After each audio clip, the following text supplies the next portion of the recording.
Paramahansa Parivrajakacarya Shtotarshad Shri Srimati's Divine Grace Abhay Charnaravinda Bhakti Vedanta Swami Srila Prabhupada ki ISKCON founder Acharya BPT founder Acharya Srila Prabhupada ki Jai Om Vishnupad Paramahansa Parivrajakacarya Ashtotarshad Shri Srimati's Divine Grace Bhakti Siddhanta Saraswati Goswami Maharaj Srila Prabhupada ki Ananta Koti Vaishnava Vrinda ki Namacharya Srila Haridas Thakur ki Prem se kaho Shri Krishna Chaitanya Prabhu Nityananda Shri Advaita Gadadhara Shivasadi Gaura Bhakta Vrinda ki Shri Shri Radha Krishna Gop Gopinath Shamakunda Radha Kunda Giri Govardhan ki Granth Raj Srimad Bhagavatam ki Srila Prabhupada ki Srila Prabhupada's Transcendental Book Distribution Marathon ki Nitai Gaur Premanande. All glories to assembled devotees. All glories to assembled devotees. All glories to assembled devotees. All glories, all glories, all glories to Shri Guru and Shri Gauranga.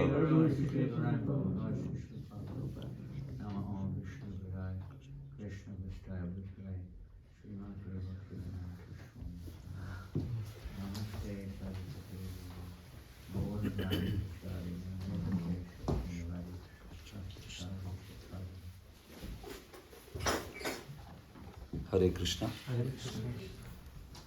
Reading from Srimad Bhagavatam. So this is Canto 8, Chapter 7. Lord Shiva saves the universe. That's the chapter title. Om Namo Bhagavate Vasudevaya. Om Namo Bhagavate Vasudevaya. Om Namo Bhagavate Vasudevaya. Narayanam Namaskritya Naranchaiva Narottamam Devim Saraswatim Vyasam Tato Jaya Mudirayet Nashtaprayeshva Bhadreshu Nityam Bhagavata Sevaya Bhagavati Uttama Shloke Bhaktir Bhavati Naishtiki Krishnaya Vasudevaya Devaki Nandanaya Cha Nanda Gopakumaraya Govindaya Namo Namaha. Hare Krishna. So this is text 33 from chapter 7 of 8th canto. So please repeat. Ye tvatma rama gurubhirridhi chintitangri Dvandvam charantamumaya tapasabhitaptam Kathanta ugra parusham niratam shmashane Teno namuti muha vidvans tavaha Lajja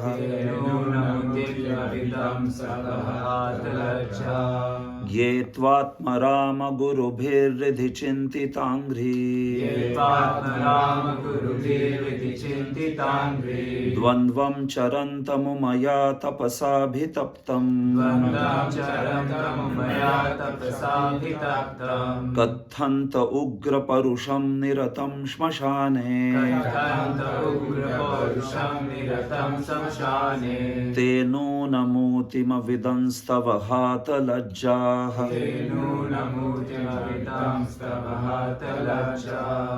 Ye tvatma rama gurubhirridhi chintitangri Dvandvam charantamumaya tapasabhitaptam Kathanta ugra parusham niratam shmashane Teno namutima vidanstavahata lajjaha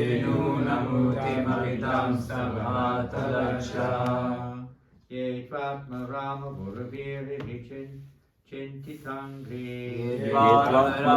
gurubhirridhi chintitangri Dvandvam charantamumaya tapasabhitaptam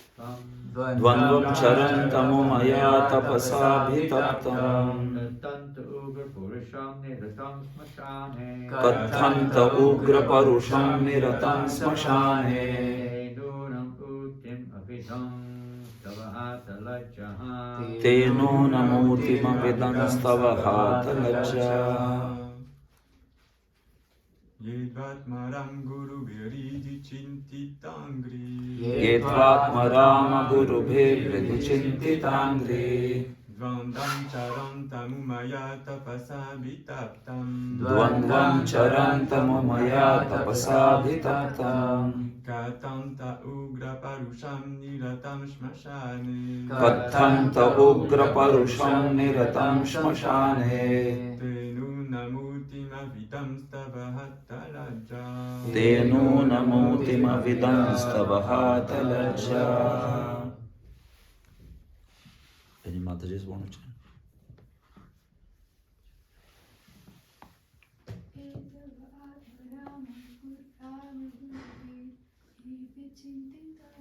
ये त्वात्मराम गुरुभिर्विधिचिन्तिताङ्घ्रि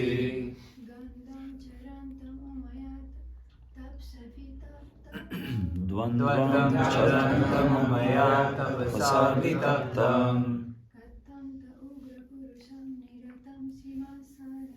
कथन्त उग्रपरुषं निरतं श्मशाने तेनूनमूतिमविदंस्तव हातलज्जा Word by word meaning. Ye, persons who, tu, indeed, Atmarama Gurubhihi, by those who are self-satisfied and who are considered to be spiritual masters of the world, Riddhi, within the heart, Chintitangri Dvandvam, thinking of your two lotus feet, Charantam, moving, Umaya, with your consort Uma, Tapasa Abhitaptam, highly advanced through practice of austerity and penance. Kathante, criticize your acts. Ugra Parusham, not a gentle person. Niratam, always. Shmashane, in the crematorium. Te, such persons. Nunam, indeed. Utim, such activities. Avidan, not knowing. Tava, your activities. Hatalajjaha, shameless. Translation and purport by His Divine Grace Abhay Charnaravinda Bhaktivedanta Swami Srila Prabhupada ki Jai. Translation. Exalted, self-satisfied persons who preach to the entire world think of your lotus feet constantly within their hearts. However, when persons who do not know your austerity see you moving with Uma, they misunderstand you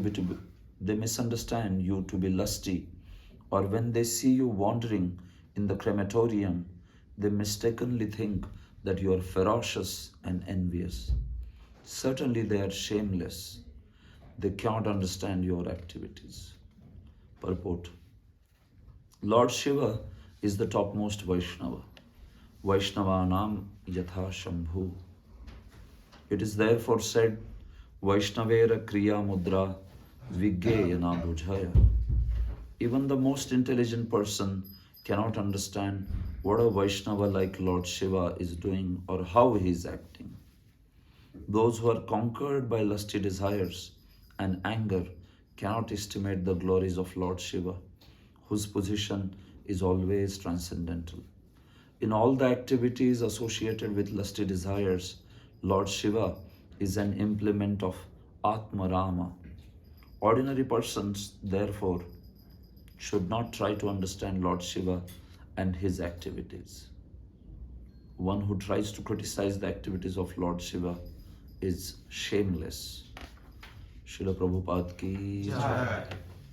Om Ajnanatimirandasya Jnananjana Shalakaya Chakshurun Militam Yena Tasmai Shri Gurave Namah Shri Chaitanya Manobhishtam Sthapitam Yena Bhutale Swayam Rupa Kadamahyam Dadati Svapadantikam Vandeham Shri Guroho Shri Yuta Padakamalam Shri Gurun Vaishnavamscha Shri Rupam Sagrajatam Sahagana Raghunathan Vitam Tam Sajivam Sadvaitam Savadhutam Parijana Sahitam Krishna Chaitanya Devam Shri Radha Krishna Padan Sahagana Lalita Shri Vishakhan Vitamscha Namam Vishnu Padaya Krishna Prishtaya Bhutare Srimate Bhakti Vedanta Swami Niti Namine Namaste Saraswati Deve Gauravani Pracharine Vishesha Shunyavadi Paschatya Deshatarine Namo Mahavadanyaya Krishna Prema Pradayate Krishnaya Krishna Chaitanya Mamne Gauratvishe Namaha He Krishna Karuna Sindho Dinabandho Jagatpate Gopesha Gopika Kanta Radha Kanta Namostute Tapta Kanchana Gaudangi Radhe Vrindavaneshwari Vrishabhanu Sute Devi Pranamami Haripriye Vancha Kalpataru Bhyascha Kripa Sindhubhya Evacha Patitanam Pavanebhyo Vaishnavebhyo Namo Namaha Jaya Shri Krishna Chaitanya Prabhu Nityananda Shri Advaita Gadadhara Shri Vasadi Gaura Bhakta Vrinda Hare Krishna Krishna Krishna Hare Hare Hare Rama Rama Rama Hare Hare Sarva Shastrabdi Piyusha Sarva Vedaika Satfala Sarva Siddhanta Ratnadhya Sarva Lokaika Drikprada Sarva Bhagavata Prana Srimad Bhagavata Prabhu Karadvanto Ditaditya Shri Krishna Parivartita Hare Krishna. So my humble obeisances to all of you, and I seek blessings of His Holiness Jananand Maharaj so that I could speak something worthwhile on this topic.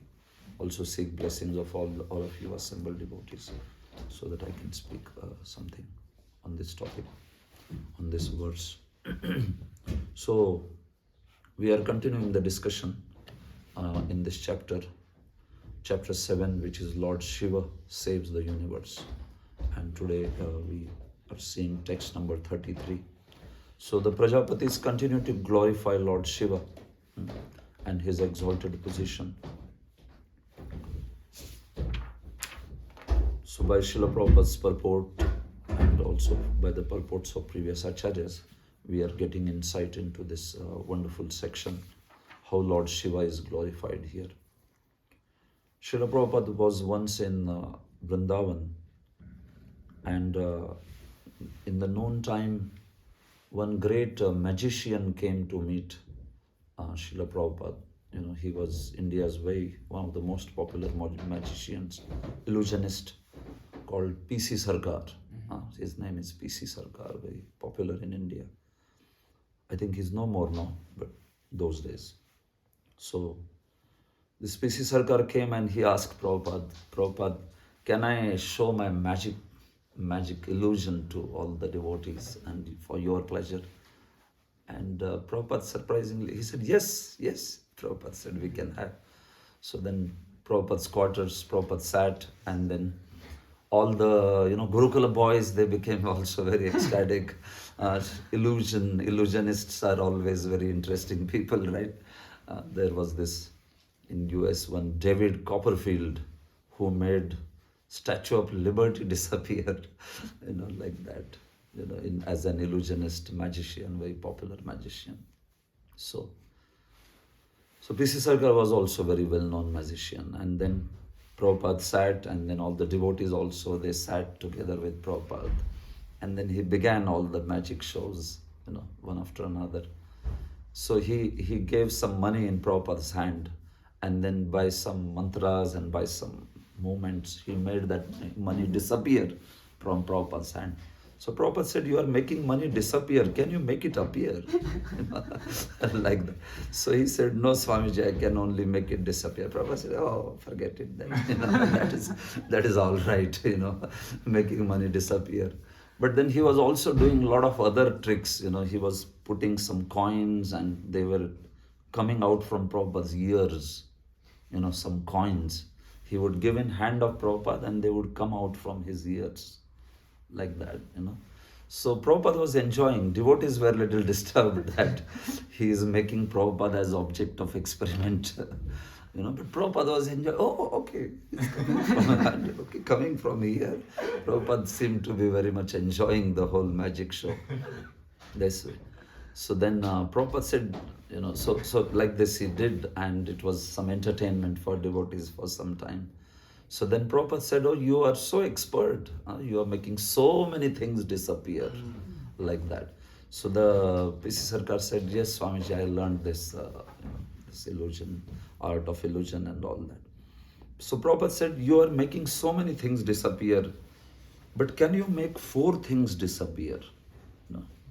I ask you to make 4 things disappear. And he said, yes, Swamiji, what are they? Prabhupada said, can you make birth, old age, disease and death disappear? Can you cause disappearance of these 4 things? And he said, Swamiji, I can't do that. I cannot make birth, old age, disease and death disappear. Prabhupada said, but I can do that. Prabhupada said, I can make birth, old age, disease and death disappear. So who is greater magician? And Bisi Sarkar sat very humbly at the feet of Prabhupada and said, Prabhupada, you are the greatest magician. He glorified Prabhupada like that. And all the devotees also in unison said, Haribo, Jai Srila Prabhupada ki Jai. So actually, what is that magic with Prabhupada? What is that magic wand? Chadi, the magic cane. What is that actually? That's the whole process of Krishna consciousness that he came to give. This whole process, this abhidheya, the process of bhakti, the morning program and the activities of Krishna consciousness, book distribution, sankirtan, deity worship, this whole program that he has given, that is that magical wand by which he can make birth, old age, disease and death and disappear like that. One time one reporter asked Prabhupada that, Prabhupada, you always talk about getting rid of birth, old age, disease and death, but do the devotees not grow old? Do the devotees not die? Do they not get diseases? Prabhupada said, yes, the devotees also grow old, devotees also die, but they are dying for the last time. Prabhupada said, this is the last time, meaning once one attains the spiritual world, then no more birth, old age, disease and death. So it's actually every day we perform morning program and all these activities which Srila Prabhupada has given us. We remember that it is actually, that is his magical wand by which he is taking us back to the spiritual world, free from this birth, old age, disease and death, and this material world, like that. So that's how Bhagavatam, daily recitation of Bhagavatam is such a beautiful thing. Jai Shri Shri Radha Parisishwar Bhagwan ki, Shri Shri Nitai Sachi Sutta Bhagwan ki, Shri Shri Jagannath Baladev Subhadra Maharani ki, Srila Prabhupada ki. So this daily hearing of Srimad Bhagavatam keeps our consciousness very much intact, focused on the subject matter of transcendence. So it's very important, that verse where Nityam Bhagavata Sevaya is mentioned, right, in Bhagavatam.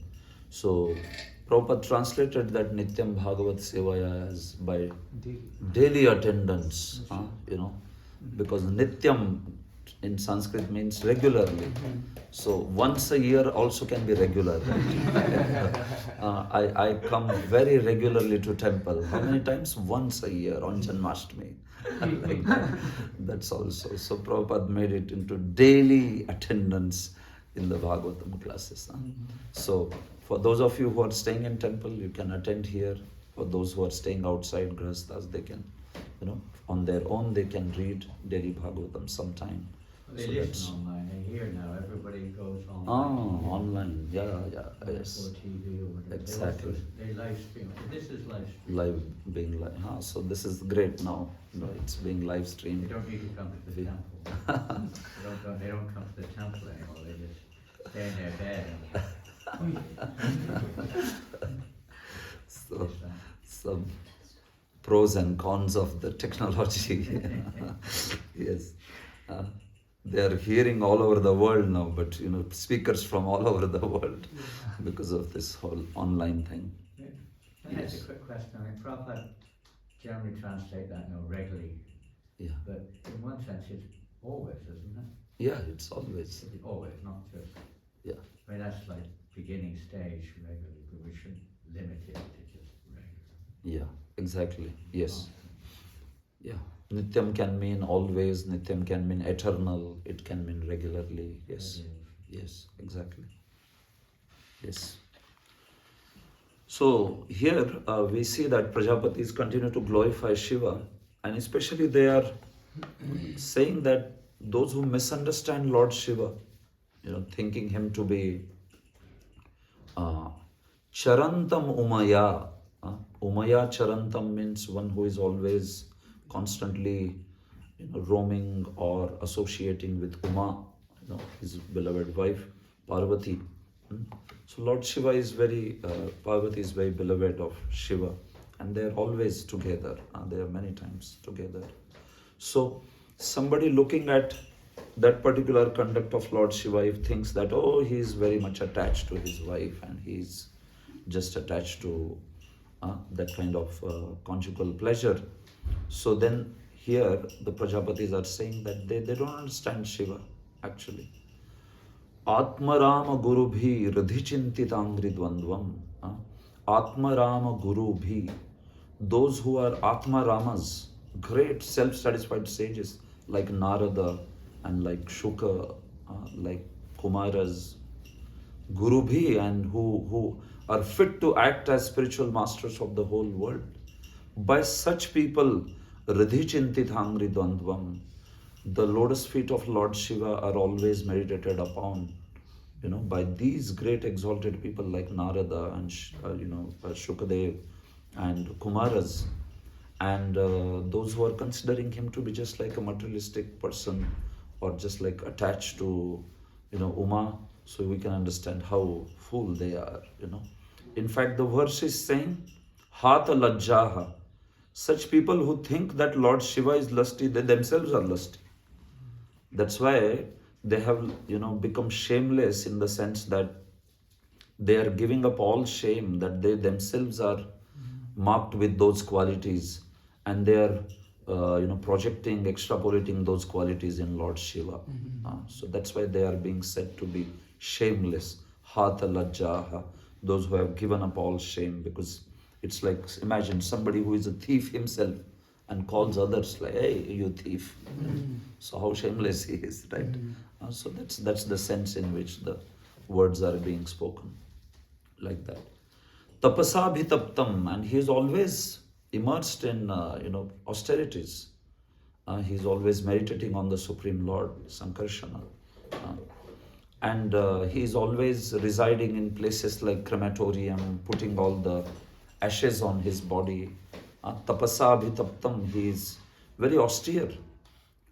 And to him, somebody may misunderstand, and these people may say, Ugra Parusham, he is very cruel and he is very ferocious, he is very envious, because he is always surrounded by ghosts and hobgoblins, and he is traveling in places like crematorium. So somebody may feel like, this is like Aghori, this is like very ferocious, very inauspicious. So those who think like that, they are said to be Nunam Utim Avidanstava. They don't understand your Uti, they don't understand your pastime, they don't understand your glory. Although you are roaming like that, but you are completely transcendental personality. So Lord Shiva is a difficult person to understand. His activities are like Avadhuta. like that. He's mad in ecstasy of love of God.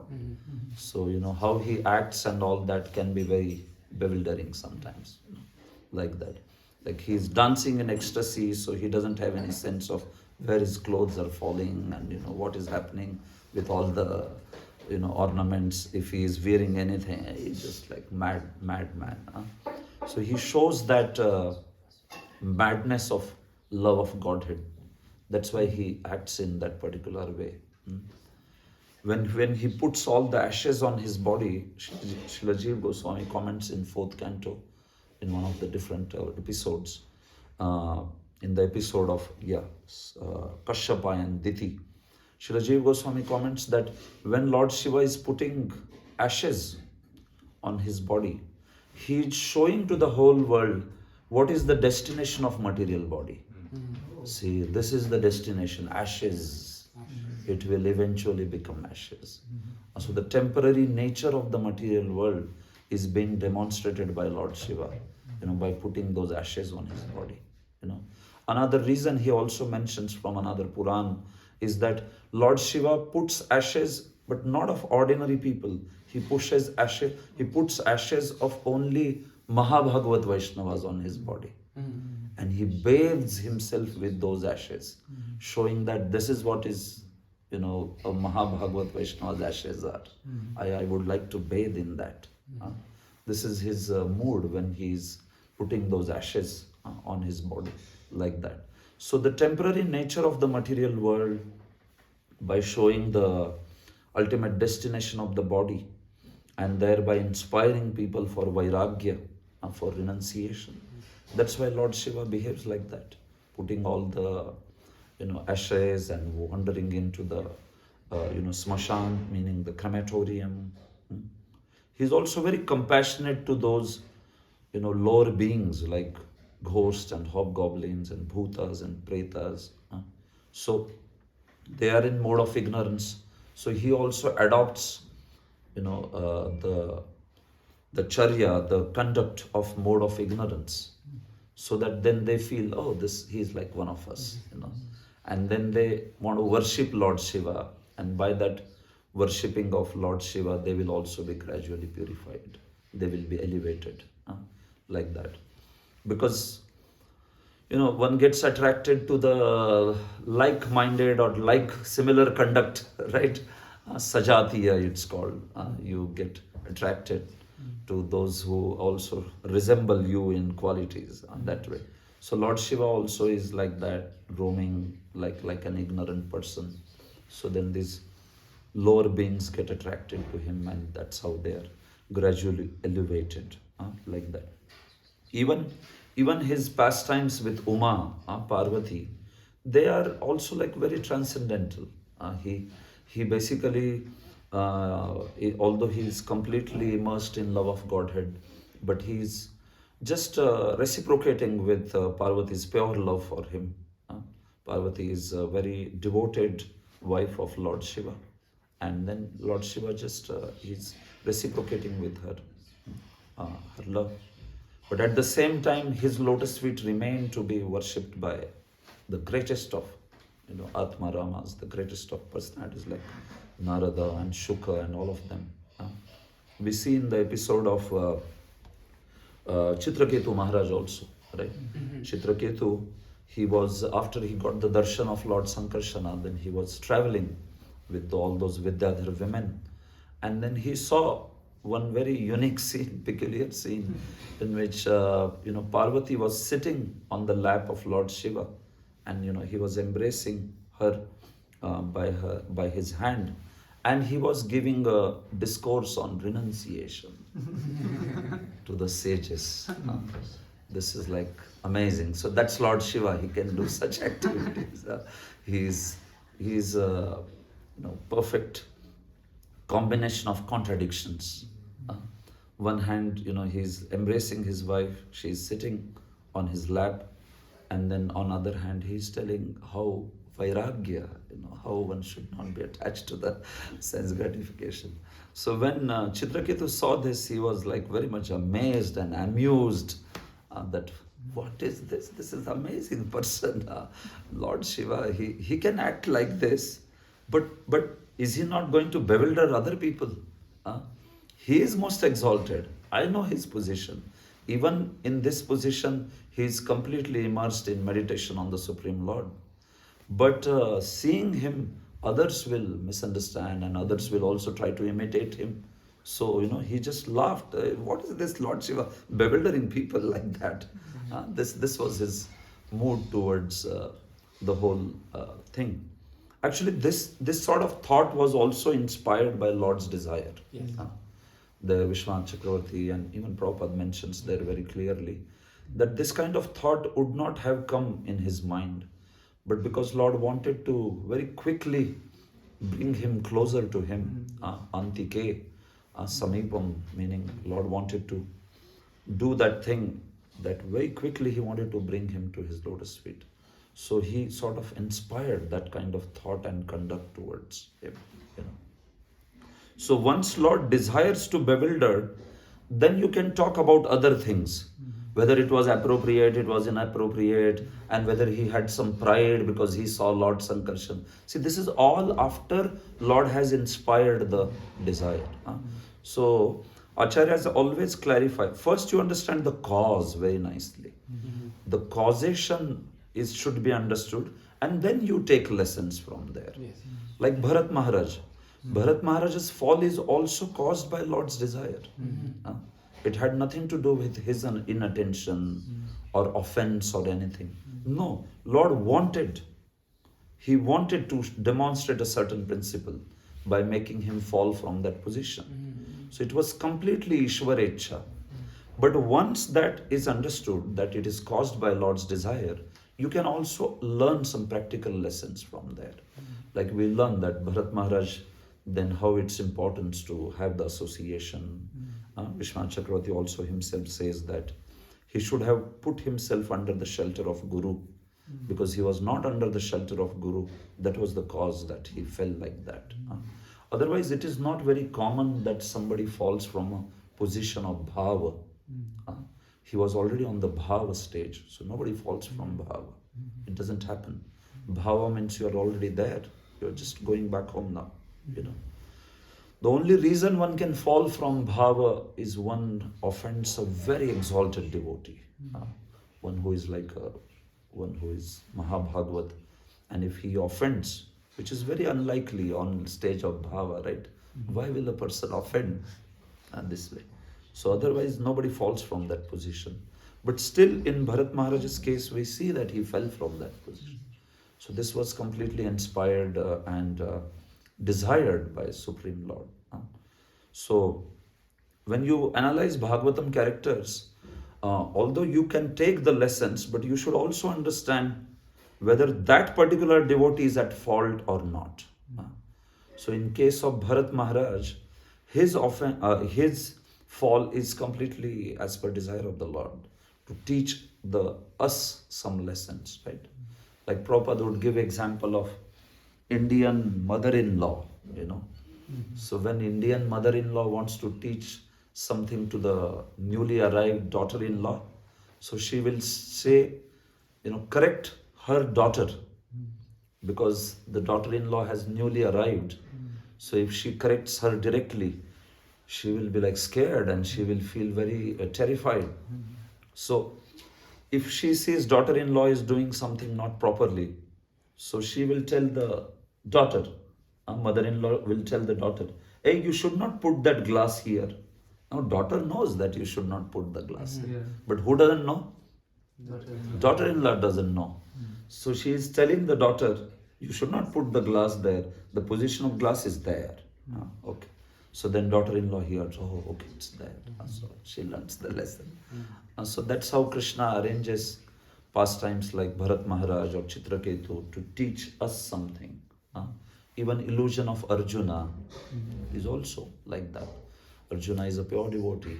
There is no question of he falling into illusion at the beginning of battlefield. But it is arranged for teaching the sadhakas, the practitioners. But this is different from Daksha. Daksha is at fault. Daksha's illusion is not caused by Lord's desire. it was cause of his own envy, pride, Indradumna Maharaj offending Agastya, it's not caused by Lord's desire. Why did he become Gajendra? Because it was an offense on his part. It was actually an offense. He was not very he was a bit disrespectful and callous towards saintly persons. Jiva Goswami tells that very clearly in his commentary, that Agastya, although when Agastya Muni came, Indradumna was performing meditation. But Agastya understood that, okay, right now he is performing meditation, and so he didn't offer or bow down to me. But I know it is his mentality to avoid sadhus. I know that he is a bit disrespectful towards sadhus. So that's why I will curse him. So this was how it was a mentality that caused that kind of curse for them. Of course, sadhu's curse is the curse of a sage is also finally works as a blessing. So we see that next life he became Gajendra, and then he achieved the shelter of the Lord. Similarly, in the case of Daksha also, eventually he got the mercy of Lord Shiva, and he became reformed this way. So yes, even in this episode we see that Chitraketu, so he just laughed at Lord Shiva, saying that, what is this? These are the ways of ordinary people, just materialistic people of this world. And Lord Shiva also understood what is his motivation. So Lord Shiva just smiled and kept quiet. And the sages also understood. They also kept quiet, They also smiled and kept quiet, because they understood what's happening, transpiring between Lord Shiva and Chitraketu. Otherwise, if he would have offended Lord Shiva, they would have blocked their ears and ran away from that place. But they continued to sit there. So the sages understood, also Lord Shiva understood, but then Devi Parvati, she thought that, this is, maybe he has, she also sort of understood his intention, but she thought that if you would have said once that, this is, what kind of behavior is this? But he is saying it again and again. Once, twice, thrice, 4 times, 5 times he is saying this. She thought that he needs a lesson. This is too much. Meaning, I understand that you are a great devotee and you got darshan of Sankarsana, but you are just continuing to say something.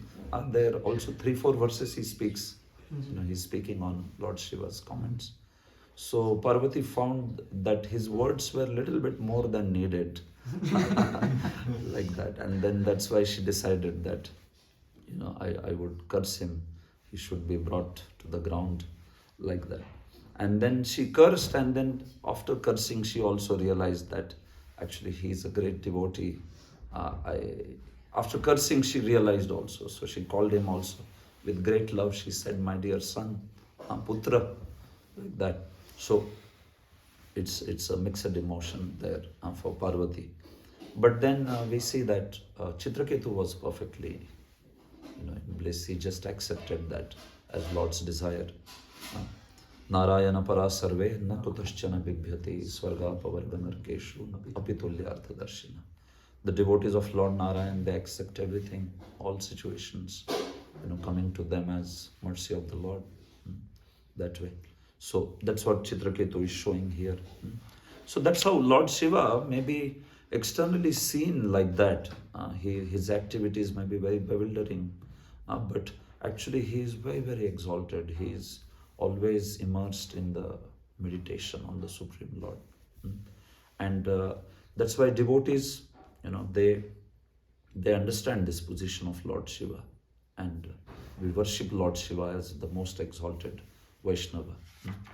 Sometimes there are Shaivas, worshippers of Lord Shiva, they say that you Hare Krishna devotees or you Vaishnavas, you say Lord Shiva is topmost Vaishnava, but you don't observe fast on Mahashivratri.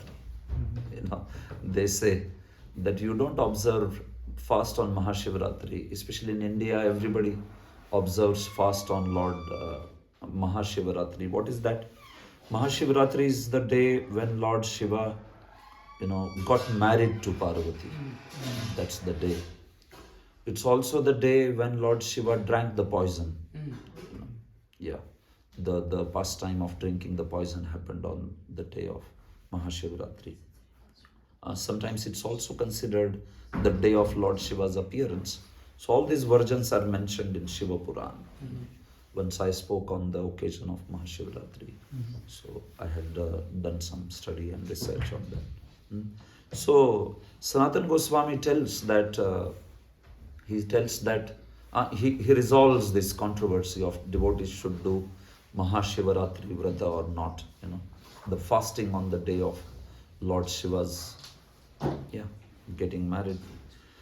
So Sri Sanatana Goswami in Hari Bhakti Vilas says that, for Vaishnavas, those who want to follow Mahashivratri Vrata by fasting on that day, because they come from a background where they were worshipping Lord Shiva, or they were directed to bhakti by Lord Shiva. So that's why they want to show that utmost respect to Lord Shiva, and they want to fast on that day. Sanatana Goswami says it is very nice, they can do so.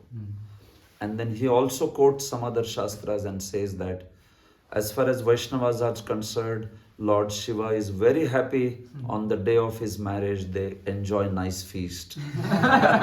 He says that they don't have to fast. He says, I am delighted because these are devotees. They should enjoy. So he is also very happy when you don't observe the fast. So he says that both parties remain satisfied. Don't quarrel. If you have great devotion for Lord Shiva, you come from that background. Like, even before coming to Krishna consciousness, we were also traditional worshippers of Lord Shiva. Many generations worship Lord Shiva. So, if you come from that kind of background and you have a great, love for Lord Shiva and regard for him, and you want to observe, he says, do it, no problem. And those other Vaishnavas, they were not like that, or they don't want to fast. They don't want to fast. So he says, that's also fine. Very nice. Both can go on peacefully this way. So that's how Lord Shiva is at most pleased when devotees are worshipping Krishna. So that's why he is very happy with the devotees. In this purport, Prabhupada is also addressing this theme of how it is said, Vaishnavera Kriya Mudra Vigyena Bujhaya. Even the most intelligent person cannot understand what a Vaishnava like Lord Shiva is doing or how he is acting. So in general, especially coming to exalted Vaishnavas, one should not try to judge them. It's not a good policy to judge very exalted Vaishnavas because we may not be able to understand their heart. Usually, one can try to instruct and correct only when one is an authority for someone. If we have a subordinate and we are supposed to take care of them, guide, then one can take that position of instructing or guiding. If we are not in that position, then we don't have much business trying to judge others' activities. One should be focused more on one's own devotional service like that. If one is in a leadership position, one is like a spiritual master, or one is a very superior Shiksha Guru, and one is supposed to take care of others, then one may get into that position of trying to correct somebody's behavior or like that. Otherwise, yes, one stays away from this judging others mentality, like that. Bhaktisiddhanta Saraswati would say that amend yourself, he would say amend yourself rather than pry into frailties of others. Pry is, peep into. You peep, oh, what is the fault of this devotee, that devotee, he would say. Rather than that, amend yourself. Work on, seeing your own faults and improving yourself this way. So, very exalted Vaishnava especially, it's not in our judgment to, it's not in our position to actually judge them or like that. So you want to understand some exalted Vaishnava's activities, ask another exalted Vaishnava. That's best. You can hear from other exalted Vaishnavas, and then you know that what is the position. we may not be able to judge that like that. So this is for we looking towards other Vaishnavas. And this is applied for oneself. Like, in morning program, you are not seen, you were not there, suppose, and then somebody asks you, like a temple leader or, a counselor, mentor, that Prabhu, I didn't see you in morning program. Where were you? Vaishnaver Kriya Mudra. Don't judge Vaishnava. You cannot judge Vaishnava. So this is not from our side. This is when we observe others, then we can do that. It's not from, nobody should judge us like that.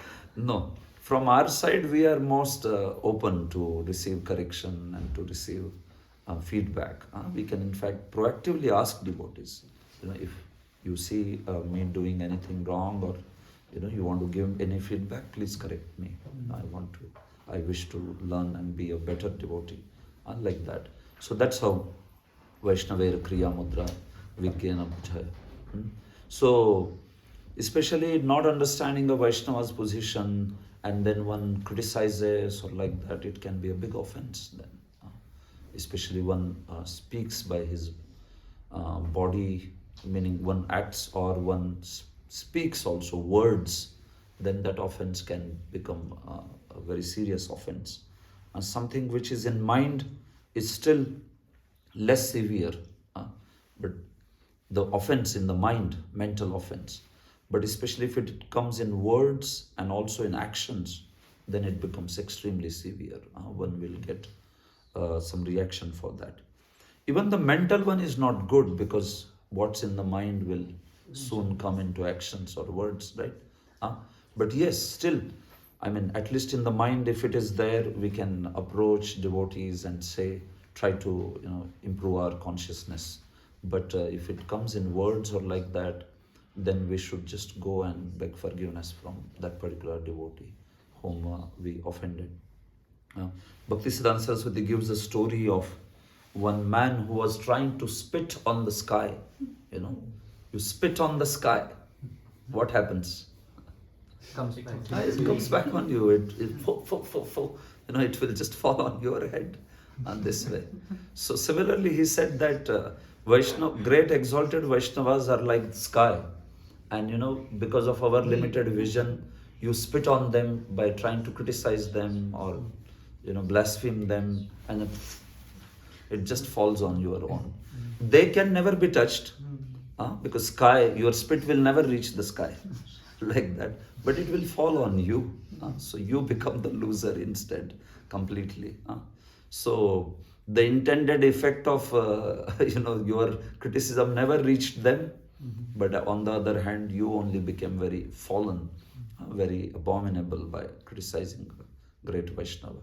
So that's why this is very important that we stay away from the judgmental mentality. In this world, people are very judgmental. Everybody wants to just giving a look and right. Sometimes yesterday we were in Harinam also. People are giving suspicious looks. Some are very happy, some are smiling, dancing also. Some others are giving very weird, cynical looks. Who are these guys? What they want? Like that. So material world is especially characterized by judgmental attitude. You want to judge that way. But Krishna consciousness is not like that. In Krishna consciousness, we want to focus on the positives, like that. We want to focus, Bhaktisiddhanta Saraswati also, Prabhupada also spoke about bee mentality and the, honeybee and the house fly. There is the fly and there is the honeybee. So house fly, or, this fly is not known for sitting on very pure places, right? She is known for sitting on very dirty places. While the honeybee is known for sitting in the most nectarine flowers. So similarly, Bhaktisiddhanta would say that a devotee wants to be like honeybee, wants to associate with the good qualities of others. And even if he sees some bad quality, he neglects it. Or if he is in a position to instruct, he may with compassion instruct. you know. And if you really want to help, then you go to the person who can help that person, rather than you yourself trying, because that may not work. But if we are really concerned, then we can try to go to his superior and try to help. But even that, Bhaktisiddhanta says, should not become the mission of the life. You know, here I am trying to save everyone, you know, like that, yeah. So no, he says, you see yourself, you try to find how you yourself can improve, meaning oneself can improve. That should be the focus of a devotee, that way. So this is why, somebody like Lord Shiva, what to speak of him? He's avadhuta. He's completely beyond all rules and regulations and all. So he should never be judged by any of his activities. He remains exalted, even in a position which is apparently materialistic, worldly position. He remains transcendental. It's inconceivable for us how it can be like that. But that's what these exalted devotees, this way. So those who are conquered by lusty desires and anger cannot estimate the glories of Lord Shiva, whose position is always transcendent. So, Atmavat manyate jagat, it is said that the world is mirror of your own consciousness. Atmavat manyate jagat. So, that's why oftentimes, people, if they are lusty or angry or greedy, they see others also like that. They see others also with the same consciousness, this way. So this is how, many times people, we see that in this world, they have wrong conceptions about devotees, this way. So Lord Shiva is being glorified here, and then 2 more verses they glorify Lord Shiva, and then they ask him to resolve the matter at hand, which is the halahal poison, that should be drunk. So I think I can pause here. Krishna. Hare Krishna Maharaj, any comments or any corrections, please? Or anyone else has any questions? Think quickly to find some faults here. Yeah, please, I will be very happy to. Which one to start with, I'm not sure. Yes, please. In that regard, can you enlighten us a little bit here? Let's say if we were talking, or the subject matter of shows of finding Lord Shiva, quite a famous past and stuff, due to envy or body identification. So, it's very good.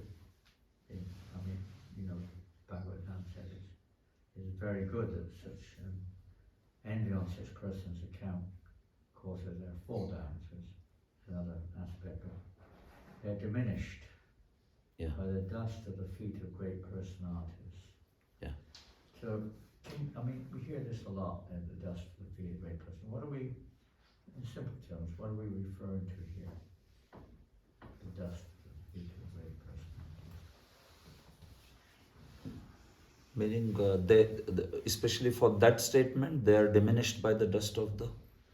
Well, we hear it. Or in general also. To take shelter of the dust of the lotus. Okay. Or here it's that they are diminished by the dust of the feet of great personalities. Yeah. That's the statement about it. Yeah. Yes. Of course, you can add also. You can correct if I'm not correct.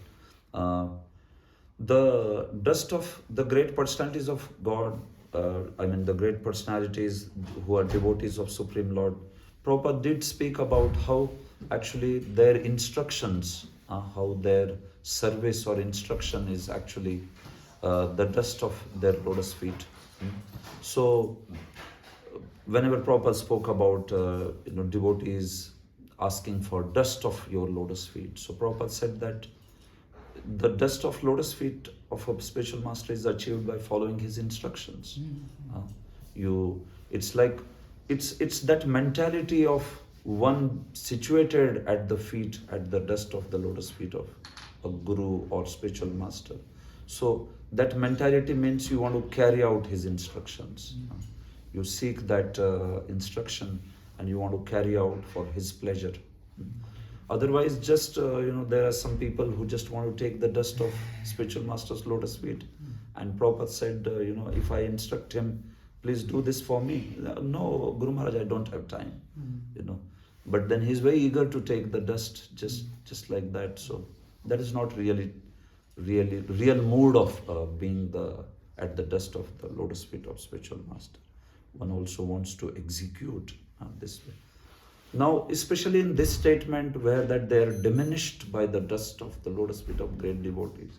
They are diminished by the exalted glory of the position of great devotees. The dust of the lotus feet of devotees means, in my understanding, that it's such a glorious thing, that position, and they are so glorious. So that glory, if somebody is offending them, that glory will in turn make that person completely lose. He will be lost, such a person, because it is so exalted status, it is so glorious. So in that sense, I think those words may mean different things. So maybe you can tell also. Yes. Dust here. It's almost like the glories are like personified or something. Yeah. But I've heard, I don't know if it's true or not, that the dust, diminished by the dust, we often, Lord Chaitanya even prays also to become, a rain of dust. Dust. It's sometimes understood that dust are the followers. I mean, great personalities like Lord Shiva may not take offense, Yes. but of course, in different situations, as you mentioned, resolve for different reasons. But oftentimes the devotees will, as you said, if the sages had taken this as an offense, they would have locked their ears and gone away. The devotees, even if Lord Shiva tolerates, the followers of Lord Shiva would not tolerate. That's the usual scenario, isn't it? Would that also be maybe comparable to the dust, the lotus feet of the pure devotees? They're like the followers of the pure devotees. Yeah. We have Yes. the example of Haridas Thakur, Absolutely. when Gopal Chakravarti spoke very offensively in relationship with Haridas Thakur, who took no offense whatsoever. Yeah. And completely forgave him in one sense, but it wasn't enough. Exactly. Gopal Chakravarti suffered the consequences of his offense. Yeah. I don't know where the reference is, but it's in that book, Namacharva Rupa Vilas. I don't know where he gets it from. I'd like to know the original reference to that, but where he states that the reason being is because he offended Haridas Thakur in the presence of others, and thus he didn't because he didn't approach initially for forgiveness, but still Haridas forgave him, even if he was forgiven for his offense to Haridas in the presence of the other Acharya and the Vajrangaras and their family and everyone else, etc. He didn't atone for that one. Yeah. So There's that another weight. thing there. And I was just thinking that, in our present situation, you said in your talk, very nicely, we should go to that person and ask forgiveness. Yeah. There's something we have to be very careful of in this modern age, social media. Yeah. It's not quite like saying something to someone in their face. Exactly. You put it on the social media, you do not know what the consequences of that are. Millions of people's faith may be disturbed by your misinformation or your judgmental information. Very true. Very true. And you've got to go on that forum and humbly submit yourself as an offender if you want to get them. That's not an easy thing to do. It's quite easy to go to one person and say, Yeah. I'm sorry, Prabhu. Yes. But, when you put things on social media, you've got to be really careful. Yeah. You don't know who are we to make such absolute sweeping statements about a Vaishnava. Maybe they made some apparent fault from our perspective. Right. To make it in public, Absolutely. very dangerous. Very true. Dangerous. And not only from our own spiritual point of view, but it can affect millions of people's Right. faith and devotion. Exactly. What can I say? Modern technology has its pros, but it has a lot of cons also. It has just become so normal now. Pardon? Yeah, it has become so normal. Like everybody Just talks about anything other. you want to say about Yeah. anyone, you just put it on the forum Mm. as if it's a fact, you know. Mhm. And even if it's not a fact, it creates a doubt in people's minds. Yeah. You know, maybe it's proven it's not, but still it creates a doubt you know, in Absolutely. that personality, and that itself is not an offence. It is certainly, you know, you could say a root of potential offences. Very much. Very much. One thing after another, you make up a story, and people start thinking in that direction. You know. Such a dangerous situation. It's valuable it can be used, but it seems like it's a great form for Kali to really introduce some of the primary ways that he destroys the good qualities. Absolutely. Absolutely. I was just thinking of the devotees, you know, it's like the devotees, all the exalted devotees, could also be seen like the dust at the lotus feet of the pure devotee. Yes. Yes. But they don't forgive. The pure devotee may forgive, he may Yes. take no offense, but they don't. Absolutely. In the Vedic injunction, you know, you take another piece of nichana, you may tolerate on your own account, but other devotees don't tolerate. Yeah. I mean, that's just, Yeah. I know No, that. that's Just an very impression. proper insight. Yes. Thank you. Thank you. Anyone else wants to ask any question? Hare Krishna, Prabhu. Thank you so much for your class. Well, my question was relating to, the offenses we may make mentally, or the judgments we may make mentally towards the devotees. Those, like, what I would call intrusive thoughts, like, that may not be intentional, but somehow or other, they just come, They may be so frequent, the practical way to atone for those, like you say, if you have to approach every devotees for those thoughts, Difficult. can be difficult because we spend the whole, for myself anyway, I'll spend whole days just atoning for those mental offenses that I'm making. So how do we practice? Yeah, that's why we offer obeisances in the morning, Vancha kalpatarubhyascha. All known and unknown offenses, may they be excused. Every morning we offer offenses, right? To all the... that is mechanical, again, that way. But yes, Prabhu, so attack is the best defense, right? They say that.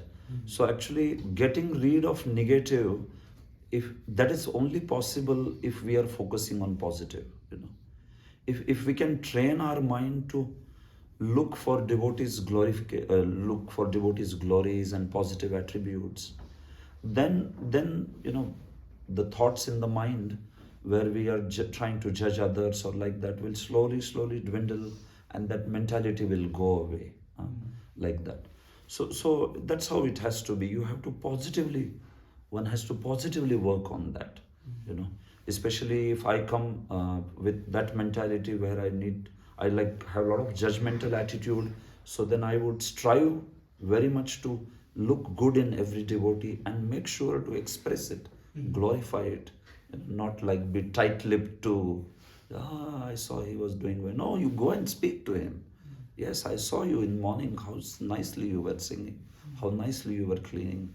You express that to the devotee. Sometimes we see a lot of good, but we remain tight-lipped. And we see something small, very less, something bad, and immediately we want to speak like that. So if we can train our mind in the opposite way, I think that would be the best way to deal with that mentality. And in spite of that, if some offenses have happened like mentally, that's what. So in such cases, we can offer obeisances to the devotees in the morning. We can also pray to the deities, chant the holy names, and seek and beseech that Krishna that please give me a pure heart with which I can focus on devotees' glories rather than their faults this way. But at least, yes, Bhaktivinoda Thakur also speaks that mental offense thing is, it is sort of forgiven. It is It is considered serious in the sense that it will turn into action. But especially in Kali Yuga, something which is there in the mind is forgiven. But if it goes further in actions or words, then you become culpable that way. So this is there like that. That one godbrother named Ram Sharan Prabhu, he was president of the temple in Kuala Lumpur maybe 40 years ago. And many times when you're present, people come and complain to you about other devotees or whatever. And he would say, oh, Kanai Krishna Prabhu, oh, he's such a nice devotee. They would be complaining, oh, and he would immediately start talking about his wonderful qualities. Okay. You'll be amazed how people walk away when you start doing Okay, wonderful. walk away. So it's the same principle in the mind. Yeah. Yes. Same thing. Prabhupada So said, beautiful. I can't find the exact quote here, but there's something similar to it here. Prabhupada is talking about, desires in the mind. And this is karma, Prabhupada said. So this brain taxation, if you engage in Krishna service, how to spread Krishna consciousness, how to convince people about Krishna, how to take them to Krishna's desire. In this way, if you go on making plans for spreading Krishna consciousness, then your mind is controlled. Absolutely. So there's a more direct statement where Prabhupada says directly, if you're having negative thoughts, you should try to think how to spread Krishna consciousness. Yeah. It is practical. It's not so easy just to think about Krishna. Yeah. We're not on perhaps an elevated platform, but to think how we can, do some service, how we can improve my service, how we can assist. Srila Prabhupada in spreading Krishna consciousness, occupy your mind in that way. Absolutely. Practical. Practically. Not just trying to think of something with no practical follow-up. Yeah. Most of us are not on that level of devotion, Correct. practical level. Anyway, there's a very direct statement. In a few seconds, I can't find it. Absolutely. Related. Absolutely. Just a quick question. Can you clarify what is offense? Because there is a lot of, I think, because some people think this is offense, this is not offense, and even sometimes harsh behavior, but it may not be an offense, like in dealings with each Yes, other. yes. What Yes. is That's a very offense? offensive question, Prabhu. You're doubting and challenging? Who do you think you are? Yes. Yeah, so Vishwan Chakravarti speaks about this in Madhurya Kadambini. He talks about offense. So he says that there are two components in this. There is offensive mentality and there is offensive action. So in offense, the mentality is also very important. One in the offensive mentality, basically one is having the desire to hurt and the desire to discredit or disrespect. It's there consciously. And that may be because of previous judgments, preconceived notions or whatever. One has baggage coming from prior life also. So he's just very judgmental. But it's a conscious desire there where you want to hurt, disrespect, discredit, like that. So that mentality is there in the offense very clearly. And then based on that you act in an appropriate way, like you may criticize or one may fail to disrespect by body or like that, or one may just spread all very great blasphemy or something. And words would be like something like beating or killing a Vaishnava. 6 kinds of offenses are talked about this way. So that's what. When it comes to spiritual subject matters like holy name, Lord, deities, devotees, so that in these cases, if we have the mentality which is very evil and we act inappropriately, so then that becomes an offense. It has component of mentality and action both. So sometimes the mentality may not be very offensive, but you tend, you committed some act which was like some great sannyasi is there, and then you just didn't recognize the presence because you probably were just too caught up in your own world, or you didn't have that understanding that he was there or like that. So you fail to offer proper respect in such case. So that's why then they are considered to be like unintentional offenses. So it's not that everything is just mentality also. There is also the appropriateness of action. You are supposed to be appropriately following that sadachar, the etiquettes aspect, like that. So that's why one remains conscious in devotee association. One should not be absent-minded. More or less, we may be little bit, everybody is sometimes little bit. But yeah, as we become more and more Krishna conscious, we become conscious also, right? Prabhupada would say, becoming more and more Krishna conscious means you become conscious of Krishna, conscious of devotees, conscious, like that. So in that way, so we can see, especially if the mentality is offensive, mentality is evil, then it is very deadly. It's a very deadly. It's certainly a very severe offense this way.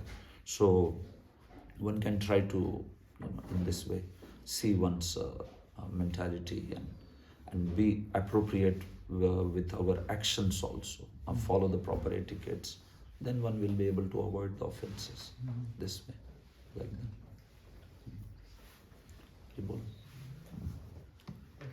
You, when we should stop? You tell me. It's already minus 15 minutes. 15 minutes. Go backwards. Go backwards. It was at 9. Speak backwards, and then the time will go backwards. So I didn't understand. So you want to say that we are over now? We should stop. It's over time. Yes. Say, speak backwards. And Okay. Yes, maybe we can meet personally. Yes, yes, yes. Yes. ग्रंथराज Shrimad Bhagavatam की जय। शिल